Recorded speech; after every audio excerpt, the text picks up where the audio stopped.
কারণ আন্দোলন মুসলমান একবার করে না, বারবার। জালেমের বিরুদ্ধে আন্দোলন চলবেই। জীবন একবার দেয় না মুসলমান, বারবার। জালেমের বিরুদ্ধে, ইসলামের পক্ষে। কথা ঠিক না? আল্লাহ সবাইকে কবুল করেন। কোন চান্দুকে আর জুলুম করার সুযোগ দেওয়া যাবে? কাফনের কাফন কিনে রেডি রাখো। ডাক আসলে ময়দানে অবতীর্ণ হতে হবে। তুমি যতই বন্ধু বান্ধব তালাশ করো, বলছি না সব ধান্দাবাজ আর চান্দাবাজ, একমাত্র তোমার কলিজার আপন বন্ধু নিঃস্বার্থ উলামায়ে কেরাম। অতএব উলামায়ে কেরাম ডাক দিলে আবার ময়দানে আসতে হবে, কোন ব্যক্তির জন্য না, আল্লাহর দ্বীনের জন্য। আল্লাহ সবাইকে কবুল করেন। কোন আলেমের সাথে কোনো বেয়াদবি চলবে? আমি একটু আগে এক জায়গায় বয়ান করেছি, সেদিন ঢাকায় বলছি, যারা আলেমদের সাথে বেয়াদবি করবে তাদের লিস্টি দাও। ইমামের সাথে, মাদ্রাসার কোনো শিক্ষকের সাথে, কোনো বক্তার সাথে উল্টা পাল্টা করলেই তাদের লিস্টি আমাদেরকে দাও। ঢাকার থেকে আবার আলেমদেরকে নিয়ে বসে আবার আন্দোলনে, জালেমের বিরুদ্ধে ময়দানে আবার নামতে হবে। কোন মাস্তানি চলবে? এদেশে আলেম ওলামা কম, মাদ্রাসা কম, কেউরে দরকার নাই। আমরা শুধু আলিয়াও লাগবে না, আমরা কওমি মাদ্রাসার হুজুর আর ছাত্র যদি রাস্তায় নামি, পলানেরও জায়গা পাইতো না। প্রত্যেকটা নাস্তিক আর বেয়াদব ওলামায়ে কেরামের অনুমতি ছাড়া কথা বলার সাহস পাবে না। আল্লাহ সবাইকে হেদায়েতের দৌলত দান করেন। শিয়ালের রাতে মুরগি দিয়ে কয় 3 দিন আমানত। শিয়াল পণ্ডিত কয় দোয়া চাই, মাফ চাই। জিন দেখানো মরাও হইতে না। শিয়ালের হাতে মুরগি দিলে যা হবে, ধর্মের চাবি সুদখোর আর বেনামাজির হাতে দিলে তাই হবে। আল্লাহ হেদায়েত দান করুন।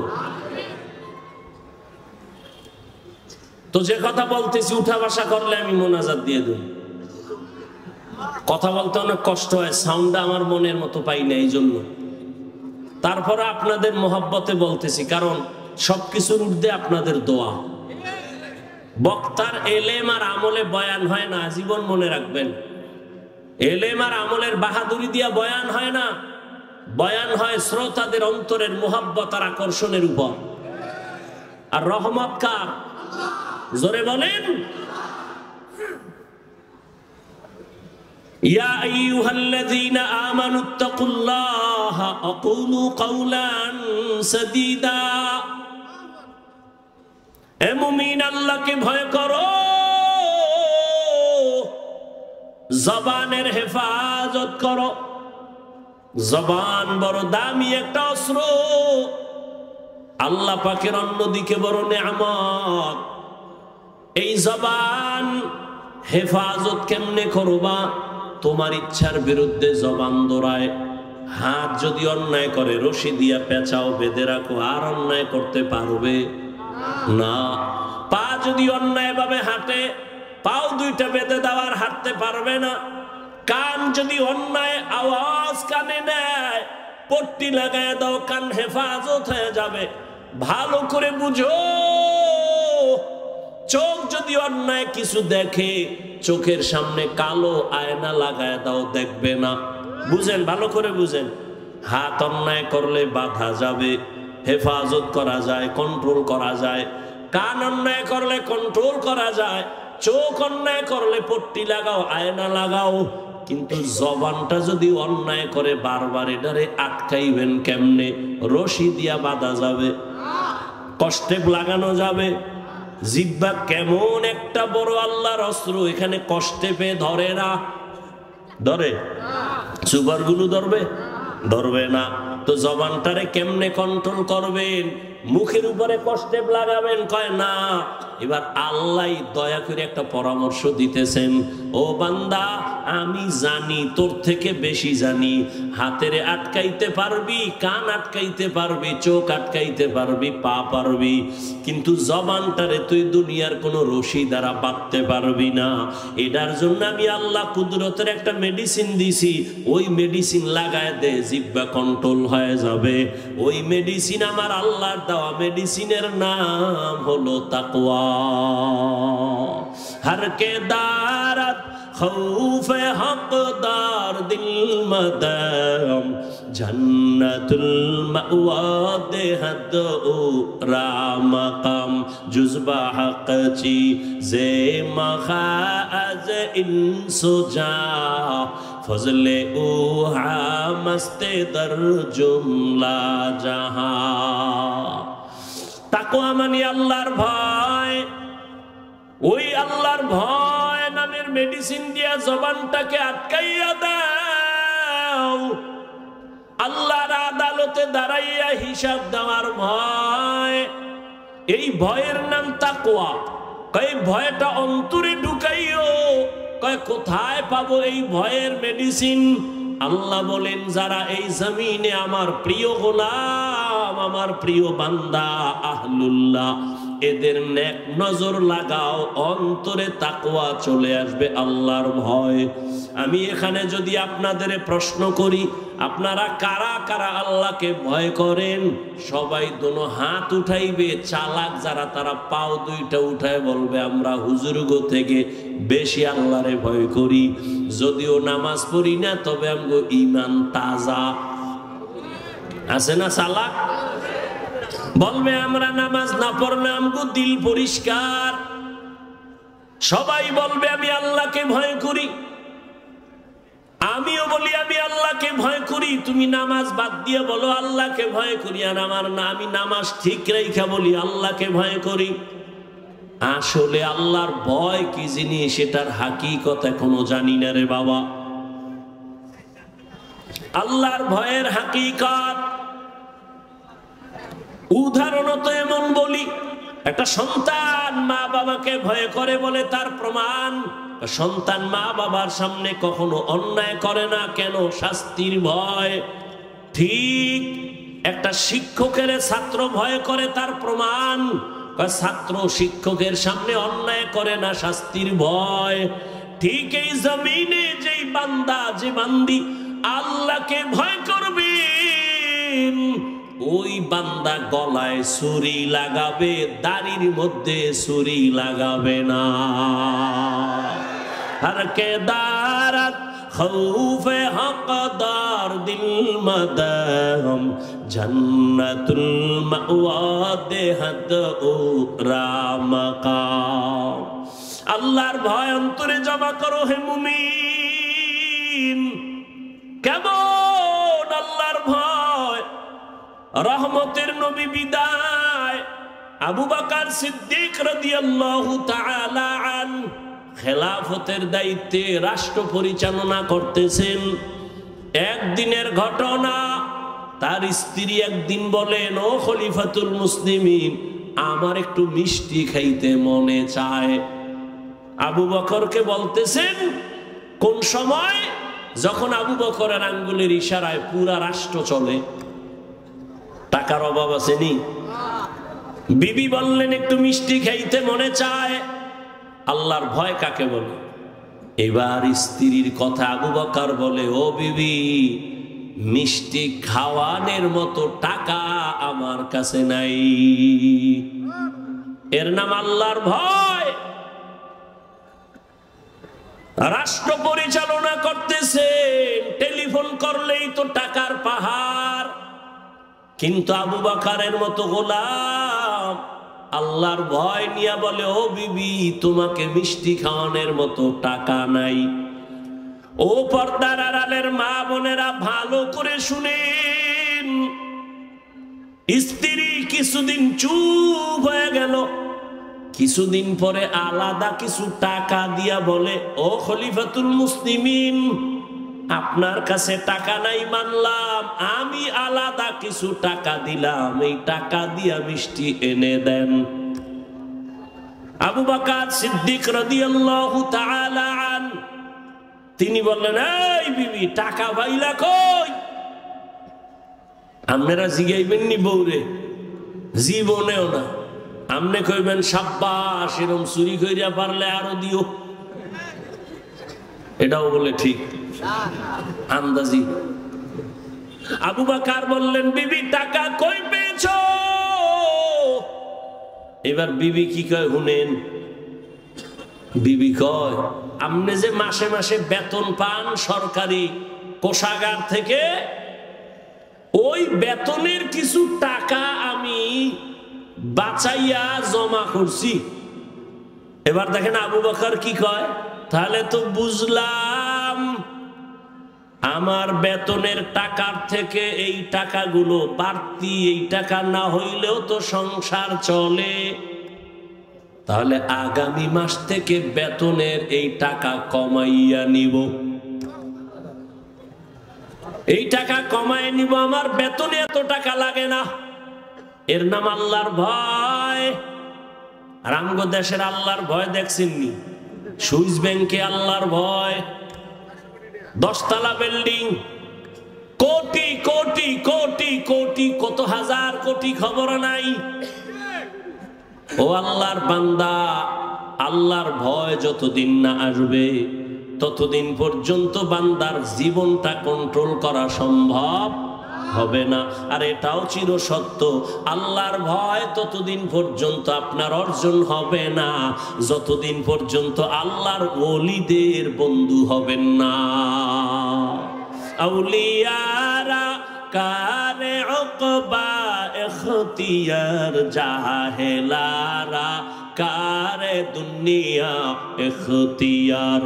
মাইলে মোমেন সোয়ে মোমেন মিশাওয়াত, মাইলে কাফের সোয়ে কাফের মিশাওয়াত। আল্লাহর ভয় রে যুবক,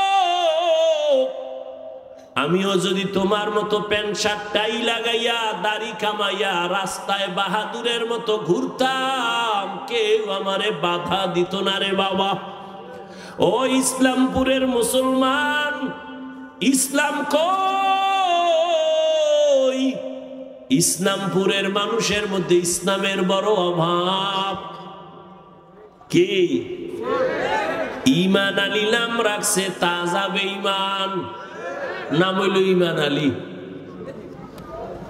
শান্তির হাটে শান্তি নাই, মুন্সিগঞ্জে মুন্সি নাই। ইসলামপুরের মধ্যে মাঠে তাকায় দেখি চেহারা ইসলাম নাই। ওগো নবীর উম্মতেরা,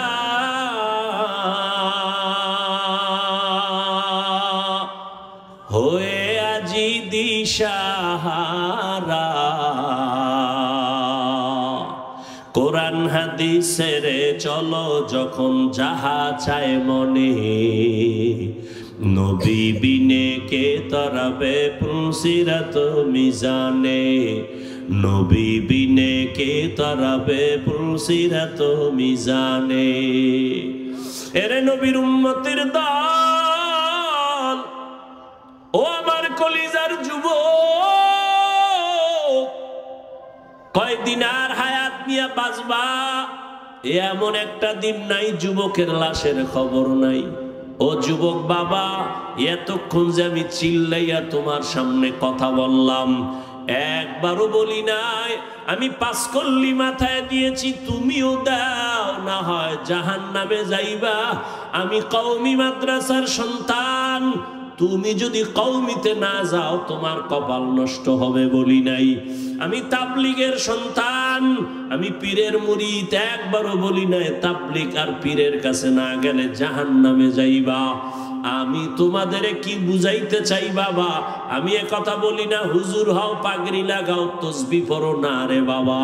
এত ভয় পেও না।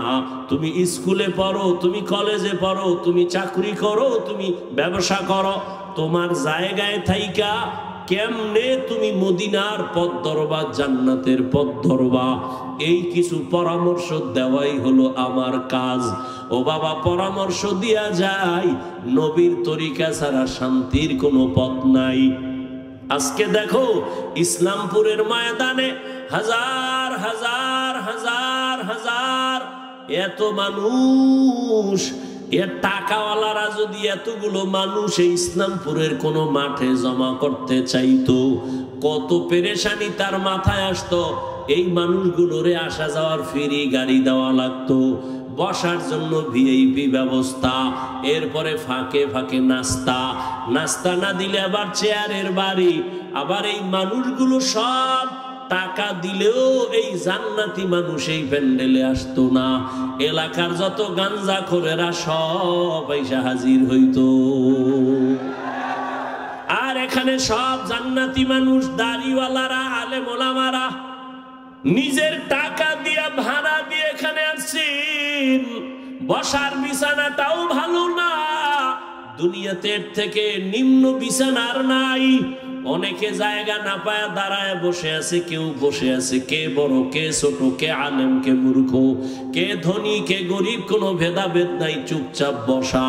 এতগুলো মানুষের নিয়ন্ত্রণ করার জন্য কত পুলিশের প্রয়োজন হইতো, কিন্তু এত মানুষ এখানে আছে, কোনো পুলিশের পেরেশানিও নাই, প্রশাসন লাগলো না, মানুষ সব ঠান্ডা ভাবে বসে আছে। আমার মনে হয় আমি যদি জিজ্ঞাসা করি, প্রত্যেকটা মানুষের পেটে এখন ক্ষুধা, রাত্র অনেক বেড়ে গেছে। গ্রাম অঞ্চলের মানুষ এত রাত সজাগ থাকে না, 7:30টায় এসা বইরা তাড়াতাড়ি ঘুমায়া যাইতো, এক ঘুম হইয়া যাইতো। কিন্তু এখানে ক্ষুধা নিয়েও কোনো কষ্ট নাই। আমি যদি জিজ্ঞাসা করিয়াই ফালাই, বাবারা কতক্ষণ থাকবেন, আমার মনে হয় সবাই কলিজা দিয়া বলবে, হাফিজ ভাই ফজর পর্যন্ত যদি রাখে আমরা কেউ যাব না। এটা কেমনে সম্ভব? এরে আল্লাহ মেধা দিছে। ও যুবক, ও বিদ্যু বাবাজি, একটু চিন্তা করো, এটা কেমনে সম্ভব? টাকা দিয়েও এত মানুষ আনা যায় না, খানার লোভ দেখাইয়াও আনা যায় না, নিয়ন্ত্রণও করা যায় না। কত জায়গায় নিজেরা নিজেরা এতগুলো মানুষ এক জায়গায় হয়ে মারপিট করে, আর এখানে সব চুপচাপ হয়ে আছে। এটা কেমনে সম্ভব? একমাত্র আমার মদিনাওয়ালা নবীর আদর্শ মানার কারণেই সম্ভব। এরে নবীরা, আশেক উম্মতেরা, ও যুবক, একটু ভালো করে বুঝে আমার আল্লাহর ভয়।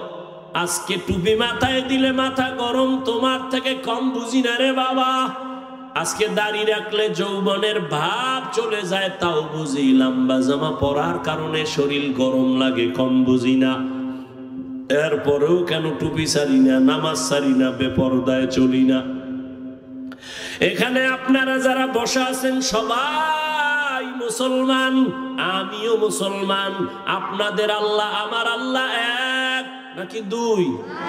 আপনাদের নবী আমার নবী, আপনাদের কোরআন আমার কোরআন, আপনাদের ধর্ম আমার ধর্ম, আপনাদের কালেমা আমার কালেমা, আপনাদের কাবা আমার কাবা, আপনাদের নবী আমার নবী, আপনার আল্লাহ আমার আল্লাহ, আপনার কাবা আমার কাবা, সব এক।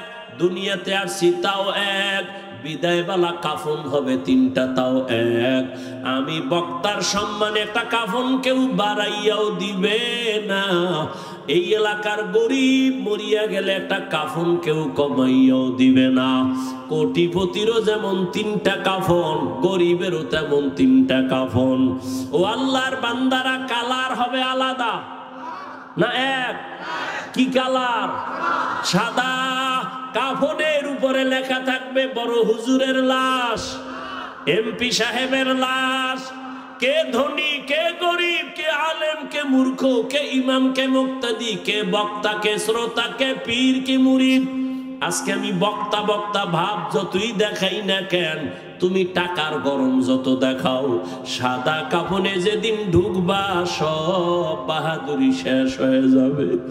ওই কাফনের মধ্যে কে গোলাম আর কে মালিক, কে ধনী কে গরিব, কাফনে ঢুকলে আর পাওয়া যাবে না। সব একা একাকার হয়ে যাবে। ওই কবরের সাইজও হবে এক। ওই কবরে রাখিয়া বিদায় বেলা প্রশ্ন করা হবে সবার বেলায় তিনটা, তাও এক। আমাকে যেই প্রশ্ন যুবক, তোমাকে একই প্রশ্ন। রবের পরিচয় দাও, ধর্মের পরিচয় দাও, রাহমাতুল লিল আলামিনের পরিচয় দাও। নবী বলেন এই তিনটা প্রশ্নের জবাব যারা দিতে পারবে তাদের কবর হবে রওজাতুম মির রিয়াজিল জান্নাহ। আর যারা জবাব দিতে পারবা না তাদের কবর হবে হুফরাতুম মিন হুফারিন নার। কারা পারবে জবাব দিতে? আমরা হুজুরেরা। এই হুজুরেরা, হুজুরেরা পারার কোনো গ্যারান্টি আছে? নাই। যদি থাকতো রহমতের নবীর হাতের সাহাবা জান্নাতের টিকিট হাতে পাইছেন 10 জন। এই 10 জনের ইতিহাস বইরা দেখো, মরণ পর্যন্ত শুধু কান্না কান্না কান্না কান্না। রহমতের নবী বলেন, আমি আয়েশার হুজরায় রাতে এসা পরে ঘুমায় গেলাম। আমি ঘুমাইলে আমার চোখ বন্ধ, তবে আমার অন্তর ঘুমায় না। আমার মাথার কিনারায় মসজিদে নববী, আমার মসজিদ ছোট ঘর।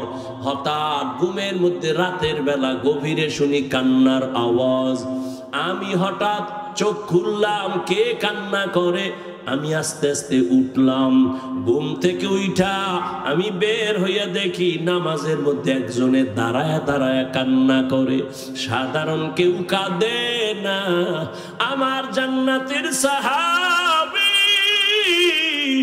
আমার কলিজার আবু বকর নামাজে দাঁড়ায় দাঁড়ায় কান্না করে। আমি জিজ্ঞাসা করলাম নামাজের পরে, আবু বকর আপনি নামাজে দাঁড়াইয়া কেন কান্না করলেন? আবু বকর বলেন, ইয়া রাসূলুল্লাহ, হাসরের ময়দানে মালিকের সামনে কেমনে দাঁড়াইয়া হিসাব দিব সেই ভয়। আমি চোখের পানি ছেড়ে কান্না করতেছি, আল্লাহর আদালতে কেমন করে দাঁড়াবো। ও যুবক বাবারা, তাদের কত সুন্দর আমল, কত সুন্দর তাকওয়া, কত সুন্দর তেলাওয়াত, তাদের কত সুন্দর ইখলাস, কত সুন্দর নামাজ, কত সুন্দর রোজা। এত সুন্দর আমলে আমার আল্লাহ খুশি হইয়া জান্নাতের সার্টিফিকেট দিয়েছেন। এরপরেও যদি তারা আল্লাহর আযাবের ভয় নামাজে রাতের বেলা কান্না করেন, তাদের তুলনায় তোমার আমার গলায় রশি লাগায় এত কান্না করা উচিত সারা জীবন। কিন্তু কপাল বড় খারাপ, নিজেও কাঁদি না, কেউ কান্না করে তাও পছন্দ করি না। ও যুবক বাবারা, একটু হিসাবটা মিলাইয়া দেখো, তোমার লাইনে কত যুবক জীবনে মাদ্রাসায় যায় নাই, আলিফ বা তাও পড়ে নাই, স্কুলে পড়ে, কলেজে পড়ে। সত্য কথা বলো, তোমার মতো যুবক স্কুল কলেজে পড়িয়াও 5 বেলার নামাজ পড়ে, সত্য বলো আসেনি? তোমার কপালে কেন এত অভিশাপ? তুমি কেন পারো না রে বাবা? তোমার মতো যুবক তাকায় দেখো, র্যাব, আর্মি, পুলিশ, বিডিআর এর চাকরি করে, ব্যবসা করে, দেখো 5 ওয়াক্ত নামাজি আছে না? বলো তুমি কেন পারো না? তোমার মতো যুবক রাস্তায় গাড়ি চালায়, 5 বেলার নামাজ পড়ে, তুমি কেন পারবা না? তোমার কপালে তো কেন খারাপ? তোমার উপরে কার অভিশাপ লাগছে জানি না রে বাবা। তোমার মতো যুবক নদীর মধ্যে মাছ ধরে, নামাজ ছাড়ে না, তুমি কেন পারো না? তোমার মতো যুবক doctor, professor, engineer, OC, DC, SP, 5 ওয়াক্ত নামাজি আছে, তুমি কেন পারবা না? মনে মনে ভাবছো হুজুরদের কথা মিথ্যা, কোরআন মিথ্যা। কি ভাবছো? মনে করছো তোরা অনেক উপরে উঠছো? এরে যুবক, বিপদে বিপদে কেউ হাসে কেউ কাঁদে, কিন্তু উলামায়ে কেরাম নবীর আদর্শ যারা মানে তাদের কোনো চিন্তাই নাই। করোনার ভিতরে স্কুল বন্ধ, কলেজ বন্ধ, চাকরি বন্ধ, ব্যবসা বন্ধ, ফ্যাক্টরি বন্ধ, গাড়ি বন্ধ, সব বন্ধ। উলামায়ে কেরামের একটা মাদ্রাসাও বন্ধ হয় নাই। না খাইয়াও কোনো আলেম মরে নাই, ভিক্ষাও করে নাই। ও যুবক, তোমার মতো যুবক যদি জেনারেল লাইনে থাকিয়া নামাজ পড়ে তুমি কেন পারবা না? ও বৃদ্ধ বাবাজিরা, তো আপনার মতো কত বাবা মসজিদে গিয়া 5 বেলার নামাজ আদায় করে, আপনি কেন পারেন না? ও পর্দার আড়ালের মা বোনেরা, এতক্ষণ আমি আপনাদের সন্তানদের বয়ান শুনাইলাম। এই বয়ানটা বাস্তবায়ন করতে হলে মা আপনার চোখের পানি আর দোয়া লাগবে। ও পর্দার আড়ালের মা, আপনাদের জীবনটা কতই যে ধন্য। আজকে ইসলামপুরের স্টেজে কত কোরআনওয়ালার মাথায় পাগড়ি দেওয়া হলো। এদের মা বাবার মতো ঈদের আনন্দে আর কেউ নাই।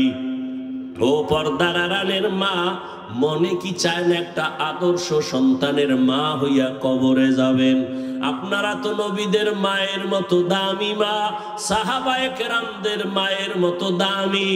আপনারা তো খাদিজা রাদিয়াল্লাহু তাআলা আনহার মতো দামি। আপনারা তো আয়েশা রাদিয়াল্লাহু তাআলা আনহার মতো দামি, ফাতেমা রাদিয়াল্লাহু আনহার মতো দামি। আপনারা তো ইসমাঈল নবীর মা হাজরা আলাইহা সালামের মতো দামি। আপনারা তো ঈসা নবীর মা মারিয়াম আলাইহা সালামের মতো দামি। এমন কি দুনিয়াতে আল্লাহর বড় দুশমন ফেরাউন, তার স্ত্রীর নাম কি? আসিয়া। কেমন আল্লাহর গোলাম বান্দি হয়ে গেলেন। ও পর্দার আড়ালের মা, রহমতের নবী বলেন, আসিয়া কিয়ামতের দিন জান্নাতে যাবে আর আমার সাথে বিবাহের ব্যবস্থা হয়ে যাবে। ও পর্দার আড়ালের আম্মা জানেরা, যেই ফেরাউন আল্লাহর এত বড় দুশমন, ওই ফেরাউনের স্ত্রী হইয়া আসিয়া আল্লাহর হুকুম জীবনে মানিয়া আল্লাহর মোহব্বত নিয়ে দুনিয়ার থেকে চলে গেল। ও পর্দার আড়ালের আম্মা জানেরা, আপনাদের স্বামী তো ফেরাউনের মতো খারাপ না। আপনি যদি নামাজ পড়ে দোয়া করতেন, পর্দা করতেন, স্বামীর মাল হেফাজত করতেন, স্বামীটারে বুঝাইতেন আর কোনোদিন হারাম টাকা ঘরে আনবা না, অবৈধ কামাই করবা না, হারাম খাইয়া আমাদের রক্ত সন্তানের রক্ত নাপাক করব না। আপনি যদি বুঝাইতেন, আল্লাহর বান্দা হারাম টাকা ঘরে আনতো না, সন্তানটাকে যদি আদর্শওয়ালা ডাক্তার বানায় যাইতেন, দুনিয়ার মানুষ আপনার সন্তানের ব্যবহারে কলিজা দিয়া দোয়া করত, আপনি মাও দোয়া পায়া যাইতেন রে মা। এজন্য বলে গেলাম মা, এখনো সময় আছে, তওবা করেন। একটা সন্তানকে ডাক্তার বানাবেন, ইঞ্জিনিয়ার বানাবেন, একজন প্রফেসর বানাবেন, তবে আমার দাবি বেয়াদব বানাবেন না। আপনার সন্তানের আচরণে কোনোদিন যেন কেউ কষ্ট না পায়, আল্লাহর বিরুদ্ধে না যায়। আপনার সন্তানের কথা আর কাজের লাইনে থাকিয়া নামাজ পড়ে দাঁড়িয়ে রেখে পর্দা করে তুমি পারবা না কেন? মনে মনে তওবা করো আর বলো, হে আল্লাহ, জীবনে তো কম গুনাহ করি নাই, মনে চাইছে নামাজ পড়বো না, পড়ি নাই, মনে চাইছে পার্কে যাব দৌড়ায় গেলাম, মনে চাইছে কাউকে গালি দিব দিয়েছি, মনে চাইছে আড্ডা দিব দিয়েছি। আজকে থেকে তওবা করলাম, আর নামাজ ছাড়বো না, বেপরদায় চলবো না, দাড়ি কাটবো না। ও আল্লাহর বান্দারা, আজকে আমি মুসলমান, তুমিও মুসলমান, তোমার আমার আল্লাহ এক, নবী এক, কোরআন এক, কাবা এক, ধর্ম এক, কালেমা এক। অথচ আমার মাথায় টুপি না দিলে লজ্জা পাই, অথচ তুমি টুপি দিতে লজ্জা পাও। আমি দাড়ি কাটতে গেলে লজ্জা পাই, আর তুমি কেমন মুসলমান যে দাড়ি রাখতে গেলে লজ্জা পাও? আমি বেপরদায় চলতে লজ্জা পাই, তুমি পর্দা করতে গেলে লজ্জা পাও। এর একটাই মাত্র কারণ, এত বয়ান তুমিও জানো, আমিও শুনাই, তাবলীগওয়ালাদের বয়ান, পীর মাশায়েখের বয়ান, জুমা জুমার দিন খতিব সাহেবদের বয়ান, এরপরেও কেন তোমার আমলের পরিবর্তন আসে না? এর একমাত্র কারণ আল্লাহর আদালতে দাঁড়াইয়া হিসাব দেওয়া লাগবে, চিন্তাই তোমার অন্তরে নাই। ওরে যতই বাহাদুরি করো রে যুবক, এখনো আল্লাহর ভয় অন্তরে জমা নাও, আলেমদের দোয়া নিয়ে সামনে আগাও, আর জীবনে গুনাহ করিও না রে বাবা। 1 সেকেন্ডের সূর্যের গরম সহ্য করতে পারো না, একটা মশার কামড় সইতে পারো না রে বাবা, একটা বেতের বাড়ি সহ্য করতে পারো না। আল্লাহর কোরআন তুরন্তর যদি বলে সত্য, গুনাহগার হইয়া যদি আল্লাহর আদালতে দাঁড়াও, সূর্যের গরমে মাথার মগজগুলো ভাতের মারের মতো ফুটতে থাকবে। জাহান্নামের গরম কেমন করে সহ্য করবা? ও আল্লাহর বান্দা, সাপ বিচ্ছুর আক্রমণ কেমনে সহ্য করবা? মাটির চাপ কেমনে সহ্য করবা? এখনো সময় আছে, চক্ষু বন্ধ করে পারোনি, 2 ফোঁটা চোখের পানি ছেড়ে ক্ষমা চাও। ওরে সন্তান যদি মায়ের বাবার শাস্তির ভয়ে কান্না করে, একটা ছাত্র যদি শিক্ষকের শাস্তির ভয়ে চোখের পানি ফেলে ক্ষমা চাইতে পারে, আমার আল্লাহর আযাবকে এত ছোট মনে করবা না রে বাবা। ওই আমার আল্লাহর আযাব বড় ভয়ঙ্কর, যেই ভয়ঙ্কর আযাবের কারণে আমার নবী পর্যন্ত কান্না করতেছিলেন। আমার উম্মত কিয়ামতের ময়দানে কি উপায় হবে? এখনো সময় আছে, তওবা করে নাও। হেদায়েতের মালিক আমার আল্লাহ, ইজ্জতের মালিক আমার আল্লাহ, রিজিকের মালিক আমার আল্লাহ। জীবনে আর যতদিন বাঁচবো আল্লাহকে মনে মনে বলো, আল্লাহ আর নামাজ ছাড়বো না, আর বেপরদায় চলবো না, উলামায়ে কেরামের পরামর্শ নিয়ে নবীর তরিকা মেনে চলবো। তওবা করার মতো যদি কারো অন্তর তৈরি হয়, মুনাফিকি যদি না থাকে, খাঁটি তওবার নিয়ত যাদের আছে, 2 হাত আল্লাহকে দেখাইয়া দাও।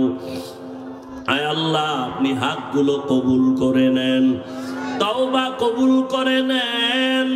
তওবার উপরে মজবুত হইয়া চলার মতো তৌফিক আমাদের দান করেন আল্লাহ। একজনের হাতও খালি ফিরাইয়া দিয়েন না রে মালিক। আয় আল্লাহ, গুনার কারণে আপনি বেজার হইয়া ফিরাইয়া দিয়েন না রে আল্লাহ। মেহেরবানি করে সবাইকে হেদায়েতের আলো দিয়া কবুল করে নেন, আমিন। আলহামদুলিল্লাহি রাব্বিল আলামিন, ওয়াসসালাতু ওয়াসসালামু আলা সাইয়্যিদিল আম্বিয়া ওয়াল মুরসালিন।